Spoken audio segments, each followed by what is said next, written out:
এই পর্যায়ে বক্তব্য রাখার জন্য যাকে অনুরোধ করবো, আমরা জানেন যে সাধারণত বাংলাদেশের প্রবণতা হচ্ছে যে শেষ বক্তার আগে অনেক লম্বা বিশেষণের ফুলঝুরি ঝরে, অনেক লম্বা হয় সেটি, আমরা সেটি করতে যাচ্ছি না।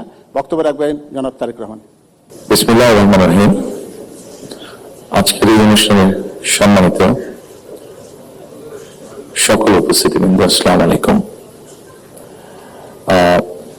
প্রথমেই আমি আপনাদের সকলকে, সাংবাদিকবৃন্দ, সংবাদপত্রের মালিকবৃন্দ সহ বীর সাংবাদিকবৃন্দ সহ যারা উপস্থিত, প্রথমে আপনাদের সকলকে আন্তরিকভাবে ধন্যবাদ জানাতে চাই। আমি দেশে আসার পরে খুব স্বল্পতম সময়ে এই অনুষ্ঠানটি আয়োজন করেছি এবং আপনারা যে কষ্ট করে অনুষ্ঠানে এসেছেন তার জন্য আন্তরিকভাবে আমার এবং দলের পক্ষ থেকে আমি ধন্যবাদ জানাতে চাই।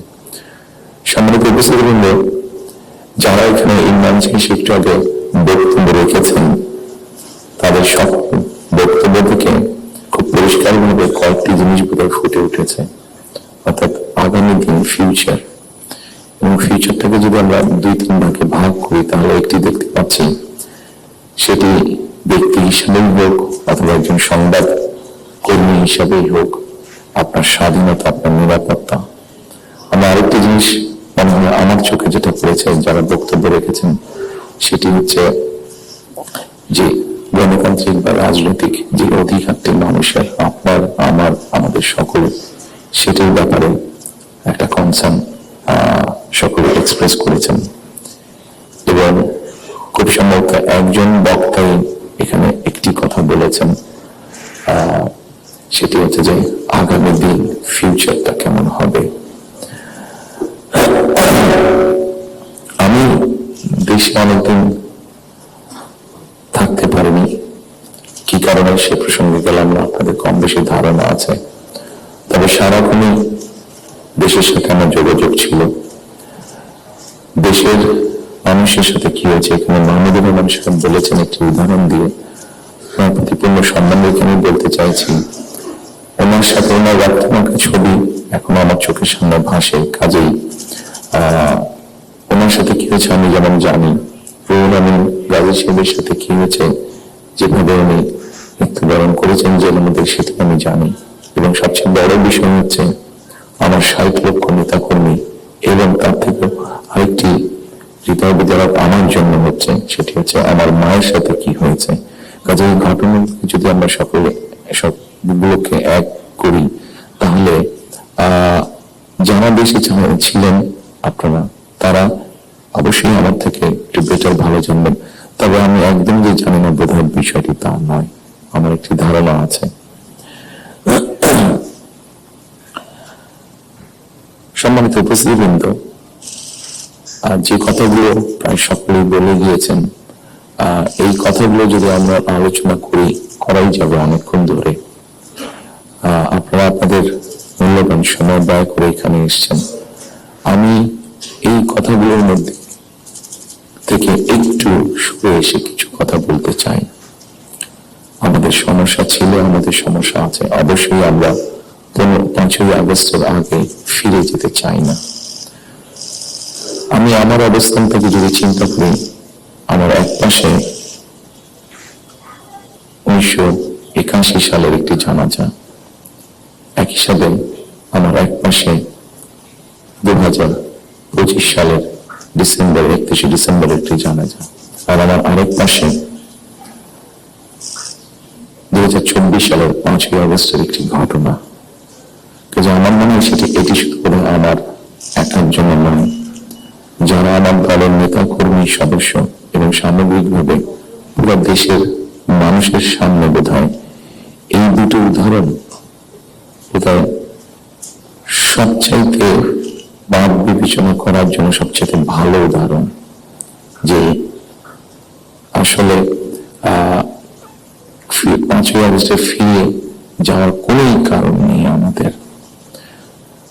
প্রিয় উপস্থিতিবৃন্দ, হিংসা, প্রতিশোধ, প্রতিহিংসা একটি মানুষ, একটি দল বা যেভাবে আমরা বিবেচনা করি, তার পরিণতি কি হতে পারে আমরা দেখেছি 5ই আগস্ট। এবং আমি সেজন্য সকলকে অনুরোধ করব, দলমত নির্বিশেষে আমাদের মধ্যে মত পার্থক্য থাকবে, কিন্তু আমরা যদি চেষ্টা করি তাহলে সেই মত পার্থক্যের মধ্যে রেখে আলোচনার মাধ্যমে সেটি অনেক সমস্যার সমাধান হতে আমরা বের করে আনতে সক্ষম হব। কিন্তু কোনোভাবেই সেটি যাতে মত বিভেদের পর্যায়ে চলে না যায়। মত বিভেদ হলে জাতিকে বিভক্ত করে ফেললে কি হতে পারে আমরা দেখেছি। আজকে সেই জন্য অনেকের মুখে অনেক হতাশার কথা আমরা শুনি, কিন্তু তারপর আসার কথা হচ্ছে যে তাদের কাছে ভবিষ্যতের চিন্তাও আছে, ভবিষ্যতের পরিকল্পনা আছে। এখানে একজন বক্তা বলেছেন, পানির কথা বলেছেন, ওনার সাথে আমার কিছুদিন আগে কথা ছিল, ওনার কাছে আমি আরো বিষয় তুলে ধরেছি। আমার দেশে ফিরে আসার পরে আমি যে কবার আমার বাইরে যাওয়ার একটু বেশি সুযোগ হয়েছে, আমি সাভারে গিয়েছিলাম, আরো কয়েকটি জায়গায় গিয়েছিলাম। আমার কাছে মনে হয়েছে নতুন প্রজন্ম একটি গাইডেন্স চাইছে, নতুন প্রজন্ম একটি আশা দেখতে চাইছে। শুধু নতুন প্রজন্ম না, আমার কাছে মনে হচ্ছে প্রত্যেকটি প্রজন্মই মানে কিছু একটি গাইডেন্স চাইছে। আমরা যারা রাজনীতিবিদ করি আমাদের কাছে হয়তো অনেক প্রত্যাশা, সকল প্রত্যাশা হয়তো বা পূরণ করা সম্ভব নয়, কিন্তু আমরা রাজনীতিবিদরা যদি 1971 সাল, 1990 সাল, 2004 24 সালের 5ই আগস্ট এই সবগুলোকে আমাদের সামনে রেখে আমরা যদি দেশের স্বাধীনতা, দেশের সার্বভৌমত্বের জন্য কাজ করি, তাহলে নিশ্চয়ই আমার কাছে মনে হয় একজন রাজনৈতিক কর্মী হিসাবে আমি দৃঢ়ভাবে বিশ্বাস করি আমরা জাতিকে একটি সঠিক ডাইরেকশনে নিয়ে যেতে সক্ষম হব। আমি জানি না এটা কতটুকু রিলেটেড, একটি ছোট ঘটনা আপনাদের সামনে তুলে ধরতে চাই। আমাকে চিকিৎসার জন্য এই দেশ থেকে 2008 সালে চলে যেতে হয়েছিল যুক্তরাজ্যে। 2008 সালে যাওয়ার পরে 2010 সালে সেখানে প্রথম একটা নির্বাচন আমি দেখেছিলাম। তো যেহেতু সেটি নির্বাচন ছিল, স্বাভাবিক রাজনৈতিক কর্মী হিসাবে আমার একটা ইন্টারেস্ট ছিল। টিভির সামনে বসে আমি ডিবেট দেখছিলাম। সেখানে দুজন নেতার মধ্যে, দুটি মেইন দলের নেতার মধ্যে, লেবার এবং কনজারভেটিভ, অনেকদিন ধরে লেবার ছিল, 2010 সালে নির্বাচনে কনজারভেটিভ আসে। তো দুই দলের দুই নেতার মধ্যে একটি আলোচনা হচ্ছিল। খুব দুঃখজনক হলো, বাংলাদেশ বাদই দিলাম, শুধু ঢাকা শহরের মধ্যে কোনো অ্যাম্বুলেন্স সার্ভিস নেই। গত 54-55 বছরে আমরা মানুষের চিকিৎসা সেবার জন্য অ্যাম্বুলেন্স সার্ভিস গড়ে তুলতে সক্ষম হইনি। এটি খুব দুঃখজনক ব্যাপার। তো এই অ্যাম্বুলেন্স সার্ভিস দুই নেতার মধ্যে তখন কথা হচ্ছিল। খুব সম্ভবত তখন যতটুকু আমার মনে আছে, তখন এমার্জেন্সির জন্য অ্যাম্বুলেন্স সার্ভিস কল করলে 20 মিনিটের মতন সময় লাগতো আসতে অ্যাম্বুলেন্সের। একজন বলছে 20 মিনিট লাগে, এটাকে আমরা 19 মিনিট করবো। আরেকজন বলছিল যুক্তিতর্ক দিয়ে যে 20 মিনিট লাগে, এটাকে আমরা 15 মিনিটে নিয়ে আসবো। অর্থাৎ একজন 1 মিনিট কমাচ্ছে, একজন 5 মিনিট কমাচ্ছে। এই কাজটি তারা তাদের জনগণের জন্যই করতে চাইছে। আমার মনে হয় এখানে যেটা একটু আগে মাহফুজুল আলম সাহেব যে পানির কথাটি বললেন, খুব সঠিকভাবে বলেছেন। ঠিক এখন যেভাবে চলছে এইভাবে যদি চলে, আমার যতটুকু ধারণা আগামী 10 থেকে 15 বছর, হার্ডলি 20 বছর পরে ঢাকা শহরে কোন জায়গায় থেকে পানি আমরা পাবো না। আমাদের বুড়িগঙ্গা নদী সম্পূর্ণ রকম পলিউটেড, 100% পলিউটেড। শীতলক্ষা নদী 50% মতন পলিউটেড। এখন মেঘনা নদী থেকে পানি আনার চেষ্টা করা হচ্ছে, আসছে একটা প্রজেক্ট কাজ হচ্ছে, কিন্তু এটার পানি আগামী 10 থেকে 15 বছর মধ্যে পলিউটেড হয়ে যাবে।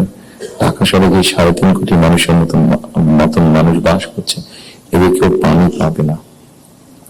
পানির অপর নাম জীবন। সারা দেশে যদি এই সমস্যা শুরু হয়, তাহলে বিষয়টি কত ভয়াবহ হতে পারে। আমার মনে হয় এইরকম বিষয়গুলো নিয়ে এখন আলোচনা হওয়া উচিত, সেটি সংসদে হোক, সেটি বিভিন্ন সেমিনারে হোক। কারণ তা না হলে একটি ভয়াবহ ভবিষ্যৎ আমাদের সামনে অপেক্ষা করছে হয়তোবা, which is very unwanted. সম্মানিত উপস্থিতিবৃন্দ, একই সাথে আমরা যদি একটু খেয়াল করে দেখি, আমাদের 20 কোটির মতন মানুষ এই দেশে, এবং এই দেশে 20 কোটি মানুষের মধ্যে একটি বড় অংশ হচ্ছে তরুণ সমাজের সদস্য। এই তরুণ সমাজের সদস্যদেরকে বিভিন্ন ভাবে আমাদেরকে উপায় বের করতে হবে কিভাবে তাদের কর্মসংস্থানের ব্যবস্থা, সেটি দেশের ভিতরে হোক, সেটি দেশের বাইরে হোক, আমরা যদি এটি সক্ষম না হই এই কাজটি করতে, তাহলে আমরা 5ই আগস্ট বলি, 90 আন্দোলন বলি, 1971 সালের স্বাধীনতা যুদ্ধ বলি, আমাদের মনে হয় খুব সম্ভবত প্রত্যেকটি প্রত্যাশা ধ্বংস হয়ে যাবে। এখানে একজন সংবাদকর্মী, নারী সংবাদকর্মী, নারীর নিরাপত্তা বা নিরাপত্তা নিয়ে কথা বলেছেন উনি। আমরা মনে করি নিরাপত্তা শুধু নারীর না, নারী পুরুষ উভয়ের ক্ষেত্রে হওয়া উচিত। ছোট যদি একটি এক্সাম্পল দিই, খুব সম্ভবত বাংলাদেশে বছরে 7,000-এর মতন মানুষ, খুব সম্ভব গত বছর 7,000-এর মতন মানুষ রোড অ্যাক্সিডেন্টে মারা গিয়েছে। আমার কাছে বিষয়টি খুব অস্বাভাবিক লাগে। আমার ধারণা আপনারা যদি একটু চিন্তা করেন, আপনাদের প্রত্যেকের কাছে বিষয়টি অস্বাভাবিক লাগবে। কিন্তু ঘটনাটি ঘটছে, কোনো বছর বেশি, কোনো বছর কম। এই অস্বাভাবিক ঘটনাটি কেন ঘটবে? একজন মানুষ রোড অ্যাক্সিডেন্টে অধিকাংশ ক্ষেত্রে যারা মারা যাচ্ছে, আমরা যদি তাদের সামাজিক স্ট্যাটাসটা দেখি, খুব যে অবস্থাপন্ন লোক, যারা আর্থিকভাবে সচ্ছল, তারা যে মারা যাচ্ছেন তা না। কিন্তু যে মানুষগুলো মারা যাচ্ছে সেই মানুষের হয়তো বা তাদের ফ্যামিলির অনলি আর্নিং সোর্স। মারা যাওয়ার পরে সেই ফ্যামিলিটির কি হচ্ছে, অথবা লোকটি যদি পঙ্গু হয়ে যায়, মানুষটি যদি পঙ্গু হয়ে যায়, তাহলে তার ফ্যামিলির উপরে কি হচ্ছে, এই বিষয়টি বোধহয় আমাদেরকে নজরে আনা উচিত। এরকম অনেকগুলো বিষয় আছে যে বিষয়গুলো আমার মনে হয় রাজনৈতিক দলগুলোর মধ্যে চিন্তা ভাবনা হওয়া উচিত। এখানে শাহিক সিরাজ সাহেব বসে আছেন, নামে একটি বিখ্যাত প্রোগ্রাম আছে কৃষি সংক্রান্ত। আমাদের দেশে কৃষকদের কি অবস্থা এখন, সেই বিষয়টি বোধহয় আমাদেরকে বিবেচনা করা উচিত। উনি ভালো বলতে পারবেন, আমার যতটুকু ধারণা আছে যে মানে সরাসরি জমিতে কৃষিকাজের সাথে জড়িত জমির মালিক এরকম কৃষকের সংখ্যা প্রায় 1.5 কোটির মতন সারা বাংলাদেশে, 1,50,00,000-এর মতন। এর মধ্যে ডিফারেন্ট ক্যাটাগরির কৃষক আছে। এই কৃষকদের বিভিন্ন অসহায়ত্বের নিউজ আপনাদের সংবাদপত্রে প্রকাশ হয়, বিভিন্ন সময় আপনাদের খবরে প্রকাশিত হচ্ছে, বিভিন্ন সময় সেটি ইলেকট্রনিক মিডিয়া হোক, সেটি মেইন মিডিয়া, প্রিন্টেড মিডিয়াতেই হোক, প্রকাশিত হয়েছে। এদের ব্যাপারে আমি আমার বিগত সরকারের কথা বলবো, আমার দলের বিগত সরকারের কথা বলবো। সেই সরকার বিভিন্ন সময় বিভিন্ন পদক্ষেপ গ্রহণ করেছে। এত বিশাল সংখ্যক মানুষ, যারা 20 কোটি মানুষের খাওয়া পড়ার ব্যবস্থা করছে, খাওয়ার অন্যের সংস্থান করছে, সেই এত বড় সমাজটাকে কিভাবে সাপোর্ট দেওয়া যায়, তাদের মধ্যে সেভাবে বলার সুযোগ নেই। এখানে আপনারা সংবাদপত্রের যারা কর্মী আছেন, আপনারা আপনাদের কিছু সমস্যার কথা বলেছেন। আপনাদের সমস্যাটা আমাদের জন্য শুনতে জানতে সহজ হয়, বিকজ আমাদের জন্য একটা ভেন্যু আছে যেখানে আমরা আলাপ করতে পারি। কিন্তু ওই কৃষকগুলো যাদের কোনো ভেন্যু নেই, যারা কোনো একটা প্রোগ্রাম অর্গানাইজ করতে পারছে না, তারা কিভাবে বলবে কথাগুলো? কাজে তাদের কথাটাও আমাদেরকে জানতে হবে। কাজে এই বিষয়গুলি সম্মানিত উপস্থিতবৃন্দ, আমি মনে এই সকল এরকম আরো অনেকগুলো বিষয় আছে। আমরা নারীর স্বাধীনতার কথা বলছি, দেখবেন রোকেয়া নারীর শিক্ষার জন্য আন্দোলন করেছিলেন। বেগম খালেদা জিয়া নারীদের শিক্ষার ব্যাপারটা নিশ্চিত করেছিলেন। পরবর্তীতে আগামী নির্বাচনে ইনশাল্লাহ জনগণের ম্যান্ডেট নিয়ে আমরা সরকার গঠনে সক্ষম হলে আমাদের একটি পরিকল্পনা রয়েছে। এই যে নারীরা শিক্ষিত হয়েছে, এদেরকে অর্থনৈতিকভাবে স্বাবলম্বী করে গড়ে তোলা। একটু আগে আমি যে ফ্যামিলি কার্ডটা বলেছিলাম, সেটি লক্ষ্য দেওয়ার উদ্দেশ্য হচ্ছে সেটাই, এই নারী সমাজকে গড়ে তোলা। আমাদের হিসাব মতে বাংলাদেশে 4 কোটি ফ্যামিলি আছে। আমরা যদি পরিবার হিসেবে ভাগ করি, এবারে যে একটি পরিবারে 5 জন করে সদস্য ধরা হয়েছে। আমরা এই ফ্যামিলি কার্ডটি আপনাদের সামনে একটু তুলে ধরতে চাইছি, আমাদের পরিকল্পনাগুলো। কারণ এখানে একজন সাংবাদিক উল্লেখ করেছেন যে 25 তারিখে যখন আমি একটি কথা বলেছিলাম, মার্টিন লুথার কিং এর মতন আই হ্যাভ এ ড্রিম, যেমন বলেছিল 62 বছর আগে মার্টিন লুথার কিং। আমি বলেছিলাম আই হ্যাভ এ প্ল্যান। সেই প্ল্যানের মধ্যে একটি অংশ হচ্ছে বাংলাদেশের যে হাফ পপুলেশন নারী, তাদেরকে ঘিরে, এবং সেটি হচ্ছে ফ্যামিলি কার্ড। ফ্যামিলি কার্ডের মাধ্যমে যে একটা ফ্যামিলি কার্ড যে নারী পাবে, সেটি সে সারা জীবন পাবে। একজন গৃহিণী বা একজন হাউস ওয়াইফ যে পাবেন কার্ডটা সারা জীবনের জন্য, আমরা 5 থেকে 7 বছর দেবো। এই 5 থেকে 7 বছর তাকে আমরা একটা সাপোর্ট দেওয়ার চেষ্টা করবো। সেটা টাকার হিসাবে হতে পারে, অথবা এসেনশিয়াল ফুড আইটেমের হিসাবে হতে পারে। কারণ আমরা দেখেছি যে একজন নারী বা একজন স্ত্রীকে বা একজন গৃহিণীকে যদি একটি সাপোর্ট দেওয়া হয়, সেটি সে তার ফ্যামিলির জন্য সঠিকভাবে খরচ করে দেন একজন পুরুষ। এবং আমরা রিসার্চ দেখেছি যে যদি 5 থেকে 7 বছর দেওয়া যায়, তাহলে সে যে অর্থটা তার হাতে জমা হয়, সে মূলত 3টি কাজে খরচ করে। প্রথমত তার ফ্যামিলির স্বাস্থ্যের পিছনে, দ্বিতীয়ত তার ফ্যামিলির ছেলে মেয়েদের শিক্ষার পিছনে, তৃতীয়ত সে যে অর্থটা জমা করতে পারে সেটি সে ছোট ছোট ভাবে ইনভেস্ট করে। খুব স্বাভাবিকভাবে এইভাবে যখন সে ইনভেস্ট করা ধরবে, স্বাভাবিকভাবে তার গ্রামের লোকাল ইকোনমিটা স্ট্রেংথেন হবে, তার উপজেলার ইকোনমিটা স্ট্রেংথেন হবে, তার জেলার ইকোনমিটা স্ট্রেংথেন হবে। তার পরিবারটা শিক্ষিত এবং তার পরিবারটা যদি হেলদি হয়, এভাবে পুরো গ্রামটা হবে, এভাবে পুরো উপজেলাটা হবে, এভাবে পুরো জেলাটা, বিভাগ, একসময় গিয়ে দেশটা হবে। 4 কোটি ফ্যামিলির মধ্যে আপনারা বলতে পারেন একবারে কি দেওয়া সম্ভব কিনা? না, 4 কোটি ফ্যামিলির মধ্যে একবারে দেওয়া সম্ভব না। গ্রাজুয়ালি আমরা যাব, যারা প্রান্তিক, যারা যাদের যাদের আন্ডার প্রিভিলেজ, তাদেরকে দিয়ে আমরা শুরু করবো। এই কার্ডটি আমরা, আপনারা জিজ্ঞেস করতে পারেন হয়তো কার্ডটি কাদেরকে দেবেন। আমরা কার্ডটি জেনারেল রেখেছি, ইউনিভার্সাল রেখেছি, কারণ আমরা অতীতে দেখেছি বিভিন্ন সময় বিভিন্ন সোশ্যাল সেফটি নেটওয়ার্কের আওতায় যাদেরকে নিয়ে আসা, বিভিন্ন ক্যাটাগরি করা হয় এবং সেখানে কারাপশন দেখা দেয়। সেই জন্য আমরা এটি জেনারেল রেখেছি। এটি একজন গ্রামের কৃষকের স্ত্রী যেমন পাবে, ইমাম সাহেবের স্ত্রী যেমন পাবে, প্রাইমারি স্কুলের শিক্ষক স্ত্রী যেমন পাবেন, ঠিক একইভাবে ডিসি সাহেবের স্ত্রীও পাবেন, এসপি সাহেবের স্ত্রীও পাবেন। তবে আমরা দৃঢ়ভাবে বিশ্বাস করি ডিসি সাহেবের স্ত্রী বা এসপি সাহেবের স্ত্রী নিশ্চয়ই ওনারা নেবেন না, কারণ ওনাদের ওটি প্রয়োজন হবে না। কারাপশনটাকে যাতে মানে একটা স্প্রেড না করে, কারাপশনটা যাতে স্বাভাবিক একটা পর্যায়ে থেকে কিছুতেও অ্যানোমালিজ হতে পারে, সেটি আমরা গ্র্যাজুয়ালি ঠিক করব। ঠিক এভাবে কৃষকদেরকে হেল্প করার জন্য আমরা কৃষি কার্ড করেছি। একটি বড় সমস্যা হচ্ছে হেলথ ইস্যু। বাংলাদেশে 20 কোটি মানুষ। আমরা স্লোগান দিয়ে হয়তো বলতে পারি যে সকলের জন্য স্বাস্থ্য ব্যবস্থা করবো, আমরা সকলকে স্বাস্থ্য সুবিধা আমরা দিব।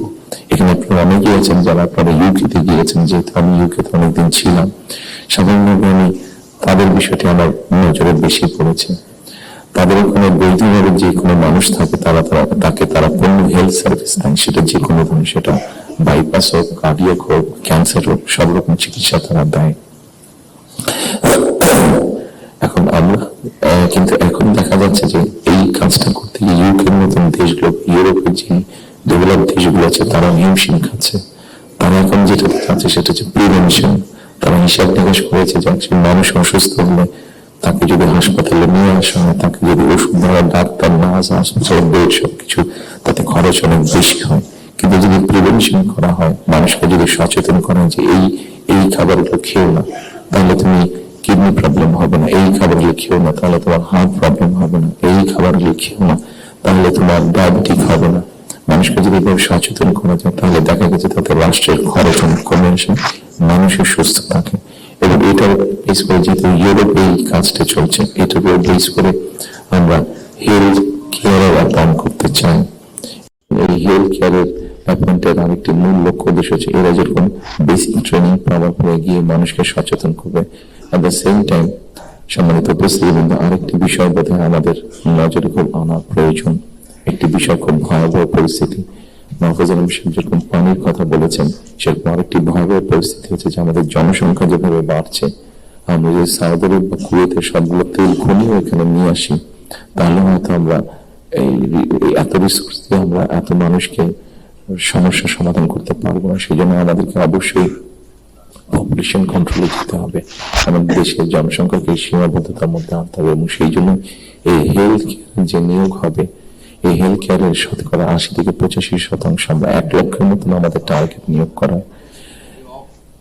এই হেলথ কেয়ার 80 থেকে 85% আমরা নারী কর্মীকে নিয়োগ করতে চাই, যাতে নারী কর্মীরা গিয়ে ঘরে ঘরে বোঝাতে সক্ষম হন যে কি জন্য প্রয়োজন হাইজিন মেনটেন করা এবং পরিবারকে সুস্থ রাখা, এট দ্য সেম টাইম পরিবারকে একটি রিজনেবল সাইজের মধ্যে রাখা, পরিবারের সদস্য সংখ্যা।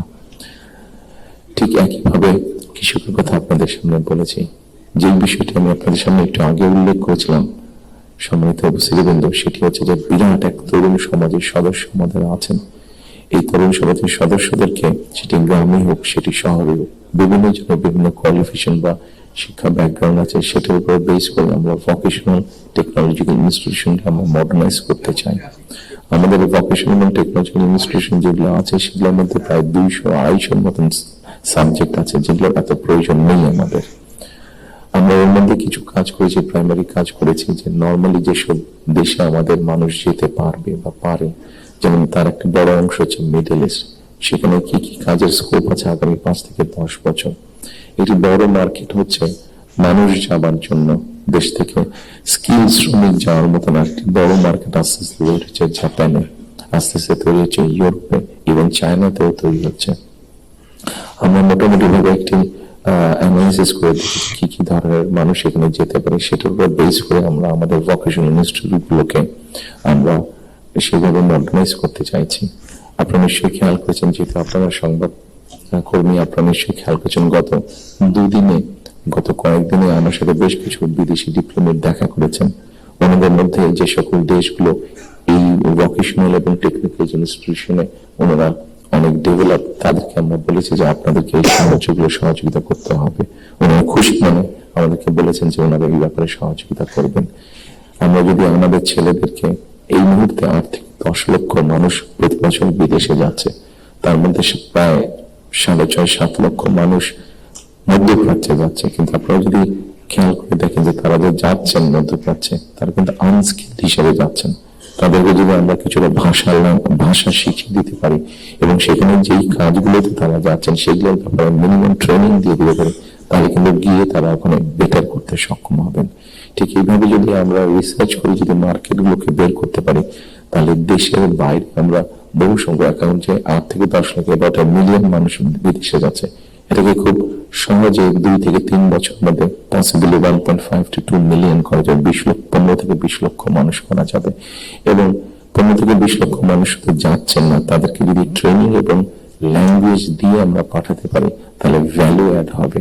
এখন যদি কেউ $100 আর্ন করে মাসে, ইজিলি সেটা $300 নিয়ে আসতে পারবো, তাহলে বৈদেশিক মুদ্রার একটা বিশাল অংশ আমরা আনতে পারবো, যেটা দিয়ে আমরা কাজ করতে পারবো। আপনারা যেরকম বিভিন্ন বিষয় উল্লেখ করেছেন, বিভিন্ন দাবি দেওয়া, সেই জিনিসগুলো আমরা পূরণ করতে পারবো। আমরা একটি জিনিস বিবেচনা করছি এই মুহূর্তে, এখন যদি আমরা দেখি আমাদের বৈদেশিক মুদ্রা উপার্জনের রাস্তা মূলত 2টি, একটা হচ্ছে গার্মেন্টস এবং একটি হচ্ছে আমাদের রেমিটেন্স, যেটা প্রবাসীরা পাঠিয়ে থাকেন কষ্ট করে। এইটির সংখ্যাকে আমরা বাড়াতে চাচ্ছি।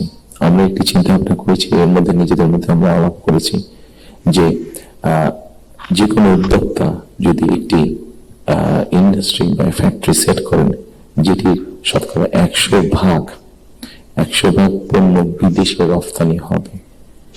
যেমন কেউ যদি বলেন যে আমি কলমটি তৈরি করবো, যেটা not for local market, absolutely for export market, তাহলে আমরা তাদেরকে বন্ডেড ফ্যাসিলিটি দেওয়ার কথা চিন্তা করছি। আমরা যদি বন্ডেড ফ্যাসিলিটিটা তাদেরকে দিতে পারি, আমাদের হিসাব বলে, আমাদের রিসার্চ বলে, তাতে এক্সপোর্টের সংখ্যা যেরকম বৃদ্ধি পাবে, তাতে উদ্যোক্তারাও খুশি হবে এবং উদ্যোক্তারা যখন এখানে কোনো মিল কারখানা তৈরি করবেন, সেক্ষেত্রে আমরা আমাদের বহু বেকারের কর্মসংস্থান তৈরি করতে পারবো। কাজে সম্মানিত উপস্থিতির মধ্যে আমি যদি এভাবে আপনাদের সাথে আলোচনা করি, অনেক সময় লাগবে, সময় কম, আপনার প্রত্যেকে ব্যস্ত মানুষ, প্রত্যেকে আপনাদের সময় মূল্য আছে। আমি আমার কিছু চিন্তা ভাবনাগুলো আপনাদের সামনে শেয়ার করলাম। আপনাদের এখানে কয়েকটি কথা খুব সম্ভবত উঠে এসছে, যতটুকু আমার মনে পড়ছে। এখানে মহাদিগন্ত সম্পাদক সাহেব একটু বলেছেন যে আমার প্ল্যানটা পরিষ্কার না। আমার মনে হয় পরিপূর্ণ পরিষ্কার না হলেও কিছুটা হয়তো আমি পরিষ্কার করতে সক্ষম হয়েছি। আরো কিছু প্ল্যান আছে আমাদের, যেমন কর্মসংস্থানের ক্ষেত্রে আরেকটি প্ল্যানের কথা আপনাদেরকে উল্লেখ করি। যেমন আইটি সেক্টরে আমাদের অনেক ইয়াং ছেলে মেয়ে আছে যারা আইটি সেক্টরে কাজ করছেন। আমরা স্বৈরাচারের সময় দেখেছি বাংলাদেশের বিভিন্ন জায়গায় আইটি পার্কের নামে কতগুলা বড় বড় বিল্ডিং তৈরি করা হয়েছে, কিন্তু এখনই আমি কিছু পত্রিকার পাতায় নিউজ দেখেছি, গত 2-1 বছর আগে নিউজ দেখেছি, 2-3 বছর আগে নিউজ দেখেছি, যে পার্কগুলো অনেক ক্ষেত্রে দেখা যাচ্ছে যে অসামাজিক কাজ হচ্ছে, অথবা সেখানে কমিউনিটি সেন্টার হচ্ছে, অর্থাৎ আইটি পার্ক বলতে যাবো যে তার বিন্দু কোনো কিছু সেখানে নেই। সম্মানিত উপস্থিতিবৃন্দ, আমরা এই আইটি পার্কগুলোকে একটু ডিফারেন্ট ভাবে নিয়ে আসতে চাইছি। আমাদের বিভিন্ন জায়গায় যে আইটি পার্কগুলো আছে, এই আইটি পার্কগুলোকে আমরা ওই এলাকায় যদি আমরা বের করতে পারি, আমাদের তরুণ সমাজের কারা কারা আইটিতে কাজ করছেন, অনেকেই কাজ করছেন। কেউ কাজ করছেন ডাটা প্রসেসিং এ, কেউ কাজ করছেন হয়তো কোন রকম ডিজাইনিং এ, কেউ কাজ করছেন হয়তো অনলাইন শপিং এর, শপিং মানে অনলাইন ট্রেড করছেন অনেকে। আমাদের একটা চিন্তা ভাবনা আছে যে এই মানুষগুলোকে একত্রিত করে আমরা ওই আইটি পার্কগুলোকে ফ্রি ওয়াইফাই দেবো এবং তাদেরকে ছোট ছোট স্পেস করে তাদেরকে অফিস করে দেবো। এখন হয়তো তারা হলে যারা থাকছেন, যদি স্টুডেন্ট হয়ে থাকেন হলে বিছানার উপরে কাজ করছে, তাহলে মেসে থাকলে মেসের ওই ছোট্ট কোণায় কাজ করছে, অথবা বাসায় থাকলে হয়তো বিছানার উপরে বসে কাজ করছে, অথবা ছোট্ট একটা টেবিল চেয়ার নিয়ে কাজ করছে। কিন্তু আমরা যদি তাদেরকে একটা স্পেস করে দিতে পারি, তাহলে কিন্তু তারা তাদের বিজনেসটা অনেক ফ্লারিশ করতে পারবে এবং স্বাভাবিকভাবে তার বিজনেস যখন ফ্লারিশ হবে, সে তখন আরো হয়তো তার মতন আরো কয়েকজনকে একসাথে নিয়ে আরো একটু বড় কোম্পানি করবে। অথবা এই সবগুলো সম্ভাবনার কথা বলছি এবং এই সম্ভাবনার কথাগুলো অবাস্তব নয়। আমরা চেষ্টা করলে এই সম্ভাবনাগুলো আমরা বাস্তবে রূপ দিতে পারবো। ঠিক একইভাবে আজকাল ফেসবুকে গেলে অথবা টিকটকে গেলে আমরা দেখি আমাদের তরুণ সমাজের সদস্য অনেকে অনেক প্রতিভাবান, বিভিন্ন রকম কন্টেন্ট তারা মেক করছেন। এই কন্টেন্ট মেক করতে গেলে সরকারের কিছু পলিসি আছে, যে পলিসিগুলো ঠিক করতে পারলে তাদের জন্য বেটার হবে, তাদের ইনকামটা বেড়ে যাবে। ইন্টারন্যাশনাল গেটওয়ে যে আছে, যেখানে কারেন্সি আসে বা যায়, এখানে কিছু সমস্যা আছে, পেপাল সহ এরকম যেগুলো আছে, আমরা এর মধ্যে তাদের সাথে কথা বলেছি যে কিভাবে এই সমস্যাগুলো সমাধান করা যায়। অর্থাৎ যারা আমাদের অনলাইনে কাজ করবে বা কন্টেন্ট মেক করবে, এরা যে যাবে, এরা যে অ্যাড হবে, যে ইনকামটা তাদের আসবে, সেটা কিভাবে সহজে তাদের কাছে এসে পৌঁছতে পারে, এ ব্যাপারে আমরা তাদের সাথে মোটামুটি ভাবে আলাপ করেছি। ইনশাল্লাহ আমরা গভর্নমেন্ট ফর্ম করতে পারলে এই ব্যাপারটা আমরা দ্রুততার সাথে করতে তখন সক্ষম হবো এই সমস্যাটার সমাধান করতে। সম্মানিত উপস্থিতিবৃন্দ, আমাদের সামনে আপনারা এখানে অনেকে উপস্থিত আছেন যাদের অনেক লম্বা অভিজ্ঞতা আছে দেশ স্বাধীনের পর থেকে। আমাদের দেশ স্বাধীনের পর থেকে অনেক উথাল পাতাল ঝড় অনেক হয়েছে, রাজনৈতিক অঙ্গন থেকে অর্থনৈতিক অঙ্গনে। এখানে একজন বক্তা বলে গিয়েছেন যে সামনে আমাদের চ্যালেঞ্জ আছে। একজন রাজনৈতিক কর্মী হিসাবে আমার কাছে মনে হয় সামনে আমাদের অনেক কঠিন চ্যালেঞ্জ আছে, আমাদের মধ্যে বিভিন্ন রকম মত পার্থক্য আছে। একজন রাজনৈতিক কর্মী হিসেবে আজকে আপনাদের কাছে এবং আপনাদের মাধ্যমে সকল রাজনৈতিক দলের সদস্যদের কাছে, সামগ্রিকভাবে সমাজের সকল মানুষের কাছে আমি একটি বিনীত আহ্বান রাখতে চাই যে আমাদের বিভিন্ন মত পার্থক্যগুলো নিয়ে যাতে আমরা আলোচনা করতে পারি, আলাপ করতে পারি। আমাদেরকে যে মূল্যে ডেমোক্রেটিক প্রসেস, যেটা আমরা 12 তারিখ থেকে ইনশাল্লাহ শুরু করতে যাচ্ছি। এখানে এনটিভির আমাদের নামটা আমি জহিরুল সাহেব অনেক আগে আমার একটা ইন্টারভিউ নিয়েছিলেন, আমি ওনাকে খুব সম্ভবত ওনাকে বলেছিলাম, অথবা মতি ভাই এখানে উপস্থিত আছেন, মানব জীবনের মতি ভাই, খুব সম্ভব ওনার ইন্টারভিউতে আমি বলেছিলাম যে আমাদেরকে যে কোনো মূল্যে হোক ডেমোক্রেটিক প্রসেসটা চালু রাখতে হবে, আমাদের জবাবদিহিতাটা চালু রাখতে হবে যে কোনো মূল্যে। সেটি জাতীয় পর্যায়ে হোক, সেটি লোকাল পর্যায়ে হোক, অর্থাৎ ইউনিয়ন পরিষদ নির্বাচন, পৌরসভা নির্বাচন, লোকাল পর্যায়ে হোক, সেটা কোন ট্রেড বডির ইলেকশন হোক। আমার ব্যক্তি যেটা বিশ্বাস, আমরা যে কোনো মূল্যে যদি এই যে জবাবদিহিতাটা, গণতান্ত্রিক প্রসেসটা যদি আমরা কন্টিনিউ করতে পারি, অনেক বেগ হয়তো আসবে, অনেক কঠিন হবে, কিন্তু একটা সার্টেন টাইম পর আমরা যদি গণতান্ত্রিক প্রসেসটাকে কন্টিনিউ করে যেতে পারি, তাহলে নিশ্চয়ই আমরা অবস্থার পরিবর্তন ঘটাতে সক্ষম হব। এবং আরেকটি কথা, কাউকে আঘাত না করে আমি বলতে চাইছি, কোন রাজনৈতিক দলের নেতা সদস্য কাউকে আমি আঘাত করতে চাইছি না। আমি আমার চিন্তাটা শুধু ওনাদের সামনে তুলে ধরতে চাইছি যে আসুন আমরা দেশের মানুষের শিক্ষা, দেশের মানুষের স্বাস্থ্য, দেশের নারীদের অধিকার, এম্পাওয়ারমেন্ট, কর্মসংস্থান, পরিবেশ, সবকিছু মিলে এই যে বিষয়গুলো, যেটি একটি সাধারণ মানুষের জন্য প্রযোজ্য, আমরা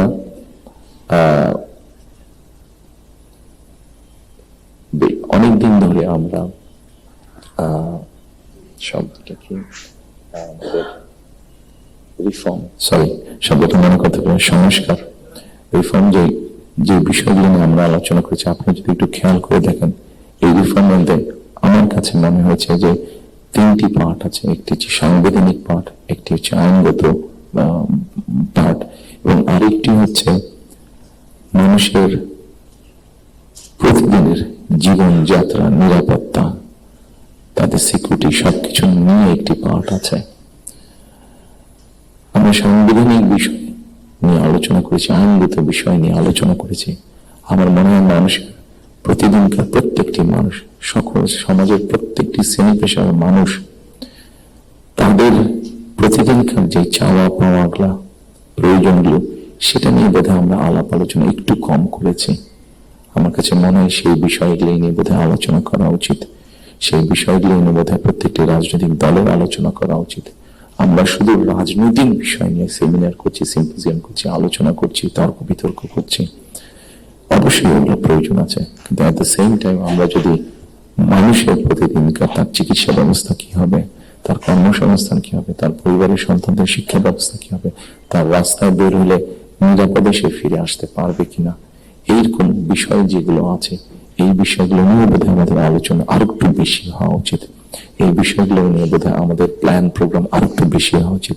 এই পলিসিগুলো নিয়ে বোধহয় আমাদের চিন্তা ভাবনা আরো একটু বেশি হওয়া উচিত। সম্মানিত উপস্থিতিবৃন্দ, সামনে নির্বাচন। আমি একটি রাজনৈতিক দলের সদস্য। স্বাভাবিকভাবেই আমরা 22 তারিখ থেকে আমাদের সকল রকম পরিকল্পনা নিয়ে জনগণের সামনে যাব। আপনারা যারা আজকে কষ্ট করে আমাদের আমন্ত্রণে এখানে এসেছেন, আবারও আপনাদেরকে আমি আমার এবং আমার দলের পক্ষ থেকে আন্তরিক ধন্যবাদ জানাতে চাই। একই সাথে আমরা ইনশাল্লাহ দেশের মানুষের সমর্থন নিয়ে সরকার গঠনে সক্ষম হলে যাতে আপনাদের কাছ থেকে এমন ধরনের আলোচনা, সমালোচনা আমরা পাই যেটা আমাদেরকে সাহায্য করবে দেশকে সামনে এগিয়ে নিয়ে যেতে। শুধু সমালোচনা করার জন্য নয়, আপনাদের কাছ থেকে এমন সমালোচনা আমরা পাই যাতে আমরা দেশের মানুষের যে সমস্যাগুলো আছে, সেই সমস্যাগুলো যাতে আমরা সমাধান করতে সক্ষম হই, আমরা সরকার গঠনে সক্ষম হলে, সেই প্রত্যাশা রেখে আবার আপনাদেরকে ধন্যবাদ জানিয়ে বক্তব্য শেষ করছি। আসসালামু আলাইকুম।